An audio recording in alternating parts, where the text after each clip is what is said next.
Hello বন্ধুরা, সকালে কেমন আছো? আশা করি খুব, খুব, খুব ভালো আছো। আমিও খুব ভালো আছি। তো আজকে সকাল থেকে ব্লগটা শুরু করছি। সকালে ঘুম থেকে উঠে পড়েছি। উঠে পড়েই আমাদের যেটা স্পেশাল হেয়ার স্টাইল গরমে সেটা করে নিলাম। করে নিয়ে আমি এখানে মা হাতে একটা পার্সেল ধরিয়ে দিল। সকাল, সকাল পার্সেল চলে এসেছে। পার্সেল দেখে তো খুব খুশি হয়ে গেলাম। বাট পার্সেলটা একটুও ভালো আসেনি। কাপড়ের কোয়ালিটিটা খুব, খুব, খুব বাজে এসেছিলো। তারপরে দেন এখানে চলে গেছে ব্রেকফাস্ট করতে। ব্রেকফাস্ট আজকে ম্যাগি দিয়ে সেরে নিয়েছি, তার মাঝে ছেলেকেও খাইয়ে দিয়েছি। এখানে মা রান্না করছিল মাছ, এখানে পটলের তরকারি। তারপর দুই ভাই মিলে এখানে চলছিল খেলাধুলা।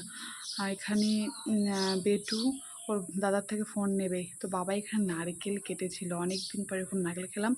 তারপর দুপুরে খাওয়া দাওয়া সেরে খেয়ে নিয়েছিলাম রায়তা। এখানে সন্ধ্যাবেলা মুড়ি মেখে খাওয়াই, তাই আমি এখানে মুড়ি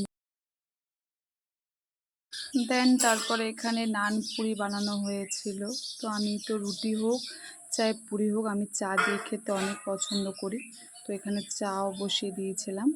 সেখানে চা হচ্ছে, সাথে নান পুরি খেয়ে নিয়েছিলাম।